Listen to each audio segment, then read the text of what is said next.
Guéry TV Monde, le leader des Web TV au Bénin.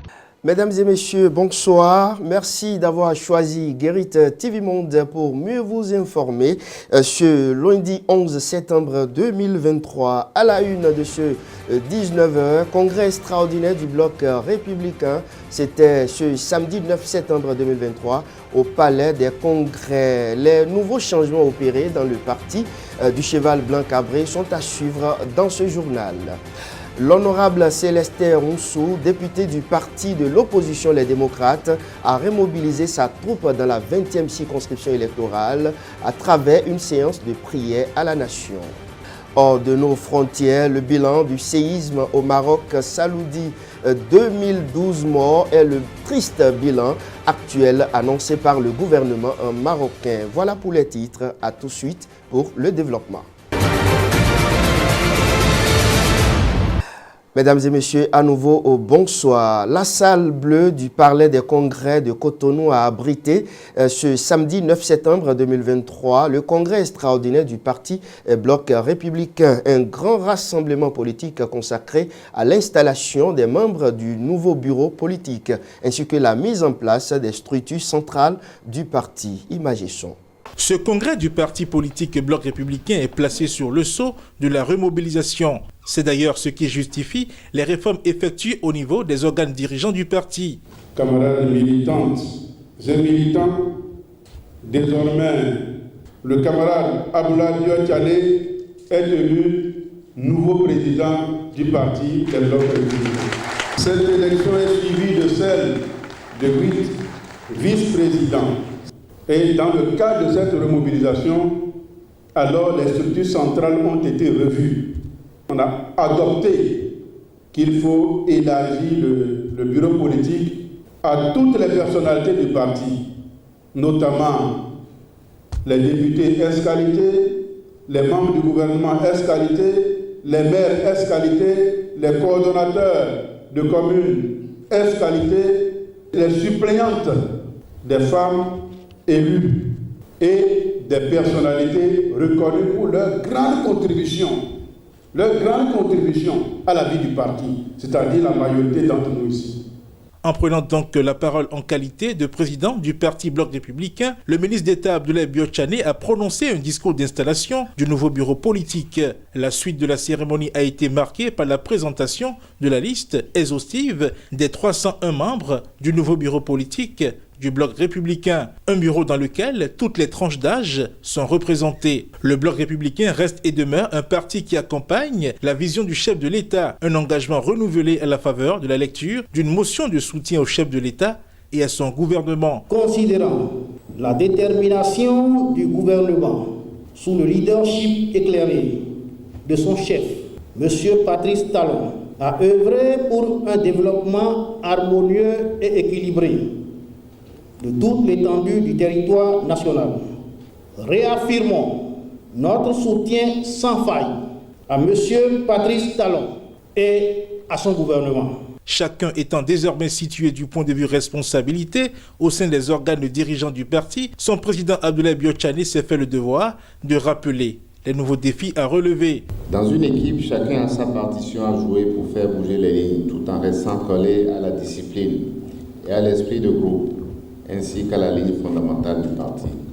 Notre seule option, c'est de travailler en équipe sans désemparer. Plusieurs chantiers nous attendent dans les prochains jours. L'immédiat, c'est déjà d'informer la base des nouveaux changements structurels au sein du parti.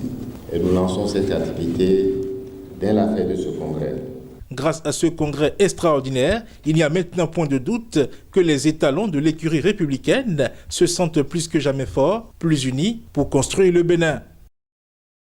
Nous restons toujours en politique. À la place de l'unité de Porto Novo, Albéric Dagan, secrétaire exécutif national du mouvement Les Témoins d'Olivier Bocco et ses militants ont officiellement lancé l'appel de Tofa ce samedi 9 septembre 2023. Cet appel a été précédé de l'installation du directoire départemental de Lomé, des coordonnateurs de 9 communes de Lomé et de leur arrondissement. Compte rendu est signé Latifat Kouenou, Alphonse Boton. Mobilisation des témoins d'Olivier Bokor à la place de l'unité de Porto Novo. Ils se sont rassemblés ici ce samedi 9 septembre pour installer le directoire de l'OUEME, les coordonnateurs communaux et les coordonnateurs d'arrondissement des 9 communes de l'OUEME. Sur la terre des Aïnonvi et sous les regards du secrétaire exécutif national, Albéric Dagon, ils ont juré devant les hommes et les mânes de nos ancêtres de combattre pour éveiller en leur leader la volonté d'être candidat à l'élection présidentielle de 2026. Envoyés en mission, les témoins d'Olivier Bokor, conscients de la lutte à mener, connaissent déjà le chemin à emprunter pour atteindre l'idéal. 405 villages et quartiers de ville, 52 arrondissements à parcourir n'est pas chose aisée. Mais je sais compter sur vous. Votre engagement, votre détermination à hisser contre vents et marées la chandelle Olivier Bokor dans l'OUEME. Pour atteindre cet objectif, nous devons travailler ensemble avec des valeurs telles que la sincérité, le respect de l'engagement, la fraternité, la tolérance, la loyauté. Pour assurer le développement continu du Bénin en général et celui de la ville capitale en particulier, seul un homme en est capable. Qui peut encore mieux faire? Olivier Bokor. Je vais juste vous dire que Vigigi Miton, Olivier Bokor, Tobesi Sommet, Bonawa Zolo Gandhi. Je voudrais vous dire, Omoyi Olivier Bokor, Otidoba, Latiché, Ishena Dada. Je voudrais vous dire, c'est Philo Olivier Bokor, está pronto, pour deuxième, el trabajo. À l'unanimité, les témoins d'Olivier Bokor ont lancé l'appel de Tofa pour la candidature de leur leader, Olivier Bokor. Je voudrais, au nom de la population de l'OUEME, ici maintenant, lancer un appel à notre leader Olivier Bokor. Je voudrais lui dire que je suis venu dans l'OUEME avec toute mon équipe et ceux de l'OUEME me chargent de lui dire de se lever comme Tofa, tel que Tofa a affronté le tonnerre, de se lever pour aller affronter son destin. Et que sur ce chemin, qui n'aura pas à dire des paroles incantatoires, je voudrais lui dire, nous sommes debout et l'OUEME est debout pour l'accompagner à la Sénat et l'accompagner au Palais de la Marina en 2026. Après l'appel de Goro, celui de Tofa est le deuxième. Les témoins d'Olivier Bokor mettront prochainement le cap sur la cité de Kobourou pour unir les forces afin que leur objectif soit atteint. Autre élément dans cette édition, l'esplanade extérieure de la Maison des Jeunes d'Accor Misrété a abrité la séance de prière à la nation initiée par l'honorable Célestin Roussou, membre du parti Les Démocrates. L'objectif de cet événement, organisé ce dimanche, est d'inviter les militants de la 20e circonscription électorale à cultiver la paix et la fraternité. Fauzia Sefou et Kabiru Adjadi. La situation sociopolitique du Bénin ainsi que celle de la sous-région préoccupe les militants et militantes du Parti Les Démocrates de la 20e circonscription électorale. Et c'est à travers une forte mobilisation autour de leur leader charismatique, l'honorable Célestin Roussou, qu'ils ont prié ce dimanche 10 septembre 2023 pour la paix et l'apaisement des tensions politiques dans la sous-région. Cette initiative de l'élu de la 20e circonscription électorale a connu la présence d'une vingtaine de députés du parti, conduite par le président Éric Ndeti. L'arrivée massive de nous, femmes de la 20e circonscription, n'est qu'une démonstration de notre adhésion totale au parti Les Démocrates pour accéder au poste de responsabilité dans les communes et les arrondissements et plus particulièrement notre place de député Les Démocrates en 2026. À tour de rôle, toutes les confessions religieuses présentes à la cérémonie ont dit des prières sur la nation et ont invité les militants à l'amour, la paix et la fraternité.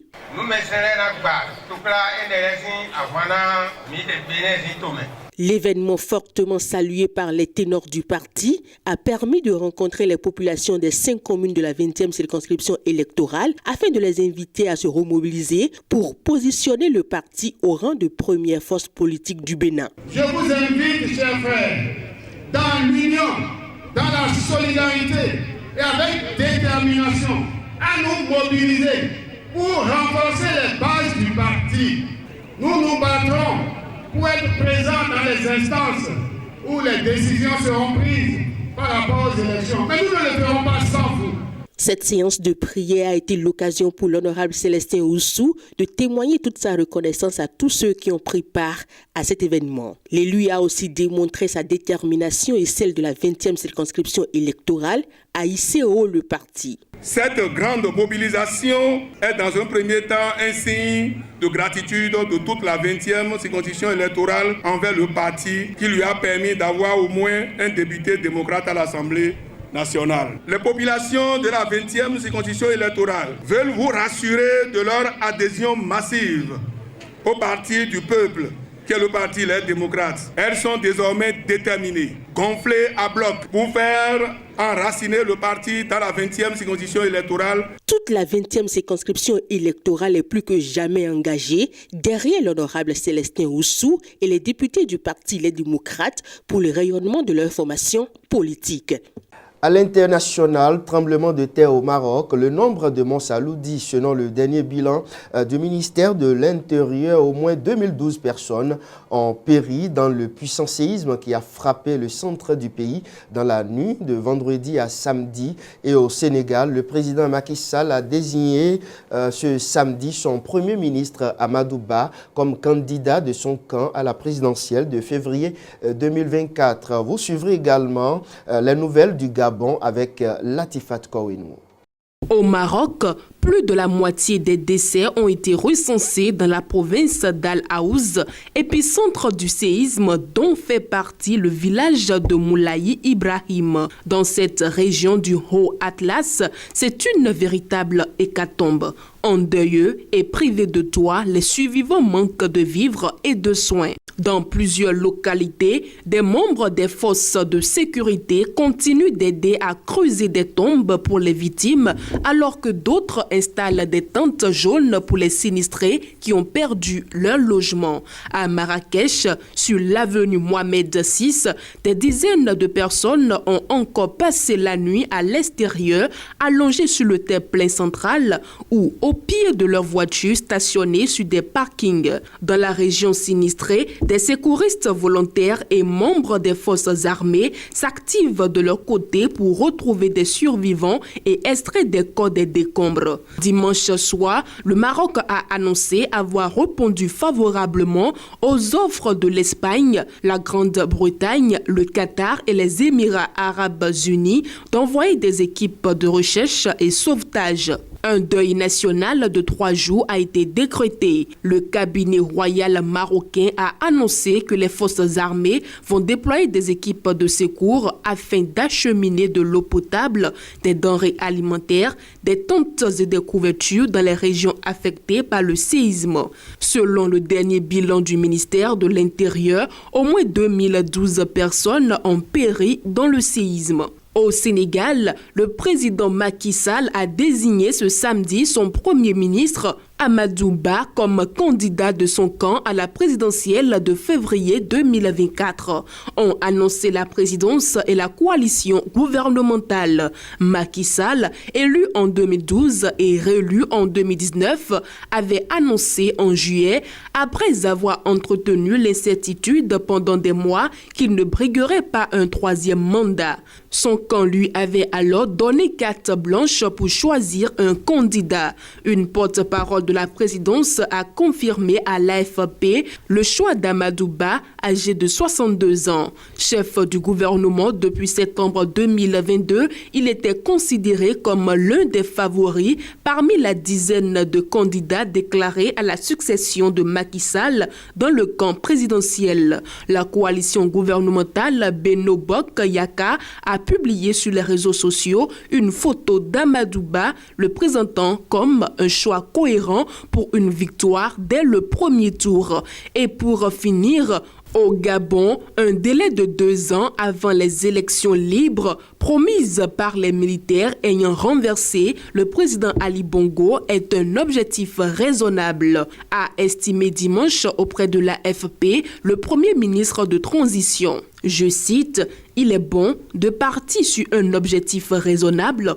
en disant « Nous avons le souhait de voir le processus aboutir en 24 mois pour qu'on puisse revenir à des élections. » Fin de citation, a déclaré Raymond Ndong Sima, Premier ministre. Mais il précise par la suite que cette période pourrait être légèrement supérieure ou inférieure. La charte de transition mise en place par les militaires interdit aux membres du gouvernement provisoire de se présenter aux prochaines élections. Ndong Sima compris, mais n'exclut pas explicitement que le général Oligui puisse alors briguer la présidence. Ce dernier a également promis une nouvelle constitution qui sera adoptée par référendum et un nouveau code électoral avec la participation de toutes les forces vives de la nation. Le principe annoncé par les militaires, c'est qu'il n'y a plus ni opposition ni majorité, donc on prend des gens dans toutes les familles politiques,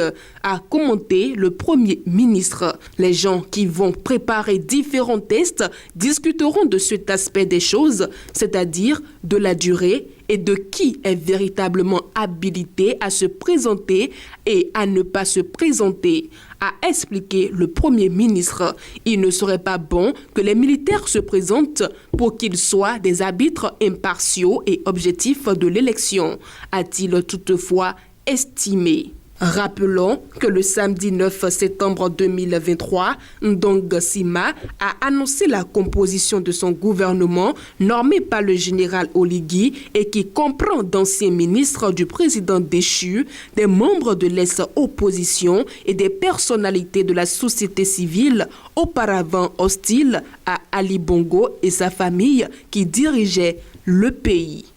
On retrouve la page des sports juste après ceci.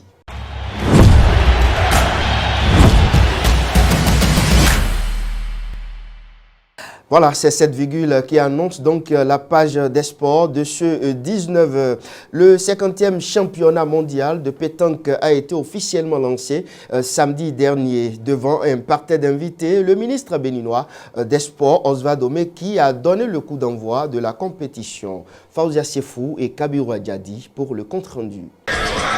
Ils sont plus d'une trentaine de pays venus du monde entier pour participer au 50e championnat mondial de pétanque. Cet événement sportif organisé par le Bénin est une première dans son histoire.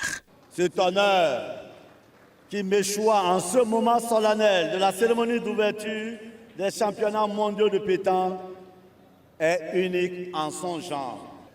Je voudrais remercier le gouvernement de mon pays et très particulièrement son chef, M. Patrice Athanase Guillaume Talon, dont l'implication personnelle a permis non seulement le choix du site, mais également et surtout la sublime beauté des infrastructures qui abriteront ces Jeux. La qualité des infrastructures aménagées par le Bénin pour permettre aux boulistes de jouer selon les normes internationales séduit les acteurs du monde de la pétanque. Impossible n'est pas béninois. Le gouvernement du Bénin a très tôt compris qu'il était important que le secteur du sport puisse bénéficier d'un soutien conséquent pour en faire véritablement un facteur de développement, d'épanouissement, de rayonnement, de diplomatie et de réunification des peuples. En présence d'une foule de spectateurs ayant effectué le déplacement de la place de l'Amazone, le ministre béninois des Sports a dit toute sa satisfaction de voir son pays honoré par les présentes manifestations. Bienvenue au Bénin, un pays où tout est désormais possible.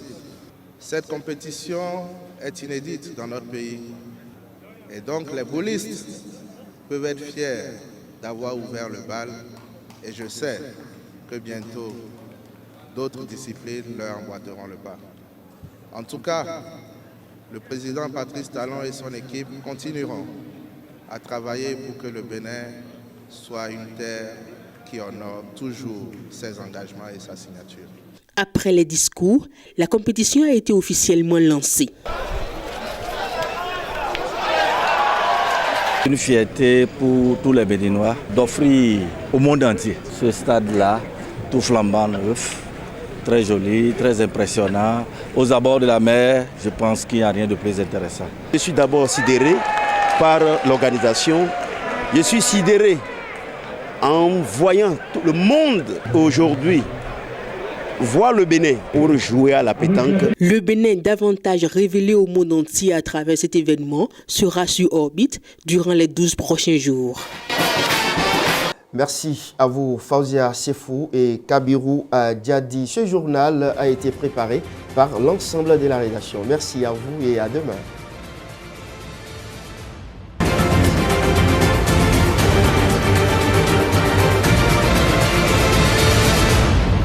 Guéri TV Monde, le leader des Web TV au Bénin.